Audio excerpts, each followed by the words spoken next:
Greetings folks, this is the Firefly 8S from GearBest. I have previously reviewed the Firefly 8S 90 degree version. This is the 170 degree full fisheye version. Now I went through all the accessories and specs and everything, menus and everything with the 90 degree version, so I'm not going to do that again for the 170 degree. I'll just remind you about this camera. It is the top of the range Firefly. It is a high quality budget priced action cam. It has the A12 chipset and the Sony IMX117 sensor, same as the SJ Cam SJ7 Star and the T5e, both high quality action cams, so this should be able to match their performance. Hopefully, the only thing about these that chipset is that the audio is not very good quality. It's a bit muddy and ever so slightly out of sync, which is very disappointing because the image quality is the best of all the action cams with this range of cameras.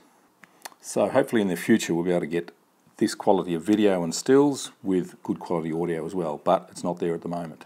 The Firefly 8S can do true 4K 30 frames a second. It has Superview, which is not something I'm a fan of, which is sort of 4:3 image stretched out to 16:9 to get an even wider but distorted angle of view. 2.5K 60 frames a second, which is awesome.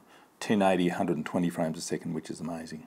Needs a very good quality SD card, U3 class, so that's like the SanDisk Extreme. The SanDisk Ultra isn't quite up to specs for this one. It can handle cards up to 128 gigabytes. It has a 1200 milliamp hour LiPo battery. It has Wi-Fi and Bluetooth connectivity. You can download the Wi-Fi app and you can buy a Bluetooth remote control as well. You could also buy an external microphone, which I haven't tried, but hopefully that would improve the quality of the audio. I don't think it would improve the sync though. It doesn't have a touch screen like the SJ7 Star, but that's not a bad thing in my book. So I'll just have a quick look of what's in the box just to remind you, but for all the in-depth look at the accessories and the specs, have a look at my review of the 90 degree angle of view version of this camera, and I'll put a link to that in the description below. Let's open it up and have a quick look. So a very quick look, there's the camera in its waterproof housing. Nice box. Here are all the accessories, instruction manual, lots and lots of bits and pieces. As I said, if you want to have a closer look at all of these, check out my review, which will be linked in the description, of the 90 degree lens. We get another little lens hood, which is the same or a little bit thinner than the 90 degree version. Now these things do slip off very easily, which is unfortunate. Might need to glue them on or tape them on or something like that to keep them secure. One thing I noticed in the settings, the field of view, you can only change the field of view if you're in 4K or 2.5K modes, but I wouldn't recommend that anyway. I'd keep it on wide view for the best quality. We'll start off with some time-lapse. This is recorded at one shot every 5 seconds in 4K, and on my big screen it looks absolutely stunning. So sharp. That red wattle tree over in the background is just crispy sharp, beautiful colours. Very, very impressed. I do a lot of video recording using these sorts of cameras in this situation, which is in my build shed. It's a horrible audio environment, echoey, lots of ambient noise. I'm using fluorescent lights that aren't proper white balance. There's a bit of daylight coming in through the skylight as well, so it's a horrible situation for audio and lighting. But these cameras do a pretty good job, really. The only downfall is the audio from the Firefly 8S.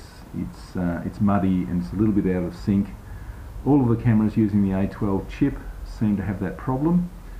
It's slightly related to the quality of the SD card you use, I found. It's worse if you use a lower spec card. If you use a proper U3 spec card, the audio lag is a little bit less. The lower spec cameras that use the Novatech 96660 chip, like the SJ Cam M20, gives crisper audio and it's in sync as well. So that's one downfall for the higher quality video wise, Firefly 8S and the T5e and the SJ7.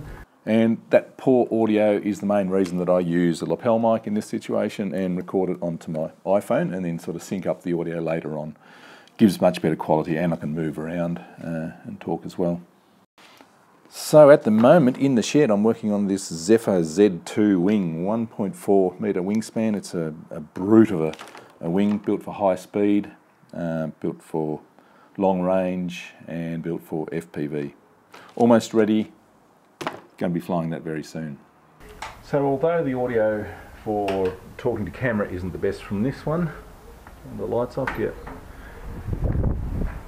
For recording ambient sounds like wind, the motor, birds, the sound of you falling off your skateboard or diving in from your surfboard, it's absolutely fine for that sort of situation, just not very good for talking to camera.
This is 4K, 30 frames a second.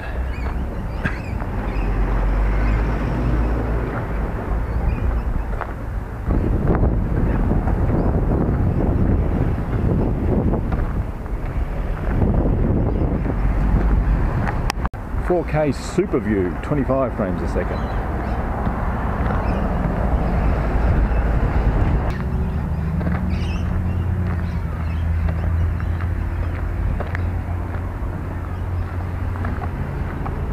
.7K, 60 frames a second.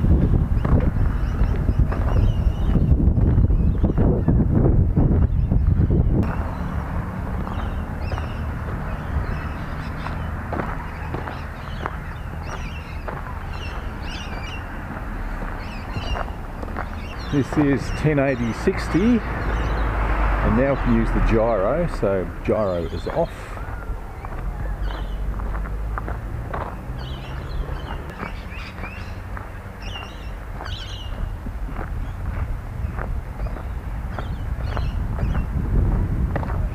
.1080/60 gyro on.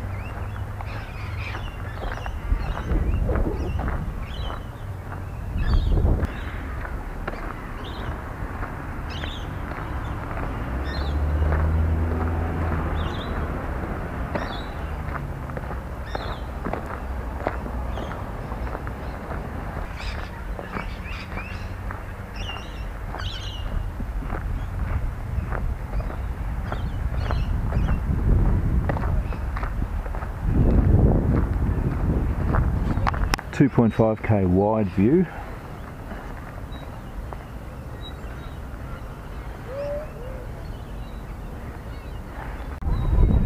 .5K medium view,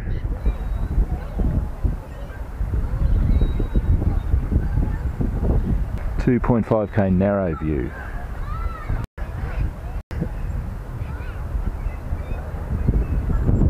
So, what's my final sum up? Well, it is a very high quality video camera, really stunning results, super sharp, great colours, great options with 4K, 2.7, 2.5 and 1080.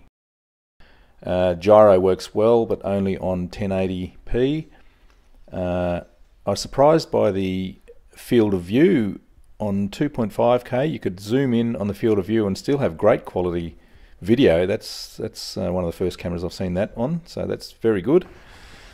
Still images, a bit uninspiring, but it was a horrible day to take photos, very overcast. Lots of good time-lapse options. Yeah, very high quality video camera, highly recommended. Apart from the audio, that's the only thing that needs to be improved. Thanks for watching.